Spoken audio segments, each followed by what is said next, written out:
Well, in addition to having bright, colorful flowers in your garden, you can also add some color by having some gardener stepping stones. And with me today is Julie Boersma, and she is a resident of Stillwater that has really gotten into making these stepping stones, and she's going to show us how to do that today. And thank you for coming and seeing us, Julie. Thank you, Brenda, for asking me. I've been working on these stones for a couple of months. I think they've probably been in Oklahoma for 2 or 3 years. It's just gotten to be a real new item for stained glass people to do. One thing I think is fun is it's the bloom that never fades. If you have a concrete blossom here, this is one that we'll be fixing in a minute to pour, but you start out with 2 patterns. The base pattern is what you adhere your glass to, and I've covered it with contact paper so that I can use it many times. And then I simply use this pattern to cut apart to shape my pieces. And then I use 2-sided sticky tape to adhere the glass to the pattern. I'm working on a yellow Labrador here. He's a good-looking fellow. Anyhow, when I get all these pieces stuck down, it's kind of like working a puzzle sometimes. The finished item is this, and these are all stuck down with tape. Rather loosely, but they won't really slip off. So that keeps them from scooting around while you're working down. Yes, because when you're making these stones, you really want to have a good seam in between each piece of glass so that the concrete can seep down in between the pieces of glass. The stepping stones are quite different than other glass work. When you use copper foil or lead, you want your glass to fit as closely as it can. And in this, you really do want some open seams, really large ones. It's quite forgiving. You can, if you break a little corner off, it doesn't matter because the concrete can fill that in. So we'll take this one off and show how we get the contact on here. These are some of our molds. I've got some bricks that I've made, and this mold is a dog pan dish that we found out at Atwood's that works real well. Then we get into the larger molds. The hexagon shape makes a beautiful stone, and there's also a large round one this size. This is a larger square, and there you can use a cake pan. I mean, you can try about anything you want to in a mold, but this larger square makes a nice stone too. Okay. Now this is just regular contact paper. It's clear. Yes. And this is the hard part. It can be. Getting the corner started. I had the corner started, and this just kind of will, let's see, seem to have a bump right there. Yeah, okay. Probably wouldn't matter that much. There we go. I like it when that gets on there. You feel like you've finally gotten it. You can kind of see it. And this will be the front side. Then you peel this off.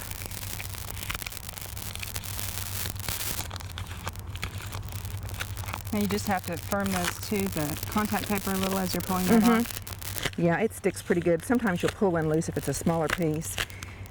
And then on this 2-sided tape, you'll peel all it off. Oops, see, I pulled a couple of them loose right there. I can readjust to where I want those to be exactly. Those little petals.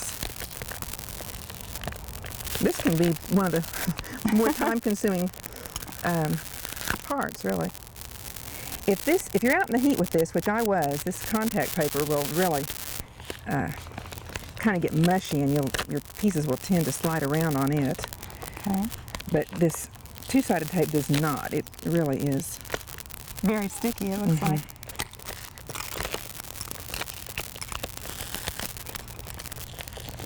It'll come. On the pans, on the molds, when you use them, I coat mine with Vaseline, and I'm using rubber gloves when I'm working with this concrete and the Vaseline, because you get pretty smeary. You could also use mineral oil and spread it on probably with a brush, and that's just so that you're... That way I'm using concrete when I pour these, and that way it'll just slide right out. Here's one piece. I'm going to just pop it down there for a second. Okay. Now this is the way it will be, and it really sticks tight to this, where it doesn't stick to the others much. I'll trim this all off, and when this is trimmed off and this is all coated, I lay this down with the contact paper touching the pan. That's the main thing. One time I put it in the other way. If the contact paper's on top, of course your concrete's not going to go down in there. And I caught it before I poured it. It was one of the first ones I did. And so there you are with this is all cut smooth. And I use Quikrete when I make these. And I only pour one stone at a time. The Quikrete comes in 60-pound sacks, and I use a sand mixture for that's a smoother mixture for the first layer, and that way it seeps real well and easily down into the cracks. You, I think, can see on this stone perhaps where there's actually the smoother concrete mixture, and then on the lower half it's called a rock mixture, which is still pretty smooth. There's just a few more chunkier rocks. When I pour these, I pour them about I'll pour a half an inch of the smooth mixture, and then I'll mix up the concrete. I'll pour the rest of the pan with the concrete with rocks. I'll pour the rest of it half full, and then I put a piece of chicken wire in there to reinforce the concrete. Fill it on up with your concrete mixture, and you just keep kind of mixing it up till you have enough. You'll make a batch, and it'll use it all, and you'll use some more. The water all rises to the top very easily, and using paper towels, you can absorb all the water off of it. If you get the water off good enough, then you can scratch your initials on the back or something if you want to, like that. Now, how long do you let it sit after you've poured the concrete? Okay, these sit for 24 hours in these pans, whether it's a small one or a large one, and then you take it back, and you might kind of want to stretch it, or just I kind of turn it on edge and tap it a little bit, and it just comes right out like baking a cake, just simply what it does. And then you want to let them sit for about 3 days to let the concrete get good and solid all the way around. And you come back with this like masonry smoother, concrete smoother. And around the edges of your large stepping stones, and any of them actually, it'll be this upper edge.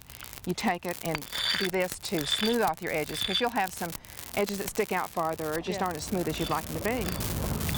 So that does that. These are supposed to cure these stones for 2 to 3 weeks.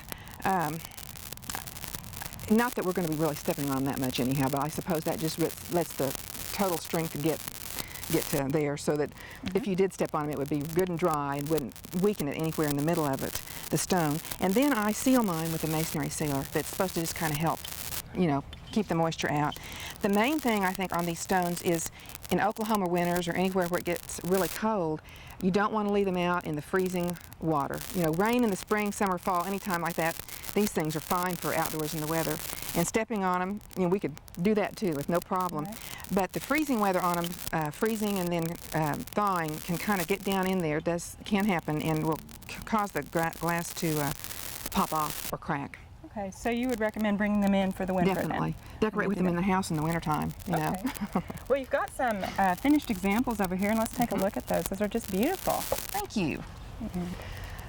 These are mostly out of, they are out of pattern books, and if anyone, if you have a certain bird or animal that you like, or a flower for the garden, you can usually have one drawn up, or you can find a pattern for it or something like that. Now, in addition to using patterns, if you wanted to, you could just kind of do a free-form design as well. Definitely. Oh, yes.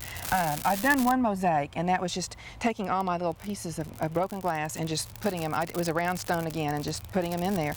I have a floral that another person did that is just simply long strips of glass for the flowers, little short strips, and then a long strip. So yeah, freeform would be great. Okay. These are really more of a finished look with the border and everything like that, but I think there's just all kinds of things you can do. In fact, I've seen one done that had the flower in the middle, and then the rest of it was concrete, but they had used small pebbles all around this, which might really make it so it wouldn't be so slippery. These might be a little bit slippery to step on if it had rained recently or something like that. Okay. Well, this is a nice project, and it's a good way to be creative and make a nice addition to your garden. Thank you for showing how to do this, Julie. Thank you, Brenda. I've really enjoyed it. It's fun. We hope you've enjoyed this classic from the Oklahoma Gardening Vault. Remember, even though these tips and techniques are timeless, there's always something new to learn in the world of gardening. By subscribing to both Oklahoma Gardening and OK Gardening Classics, you'll have access to a wealth of gardening knowledge, both classic and contemporary.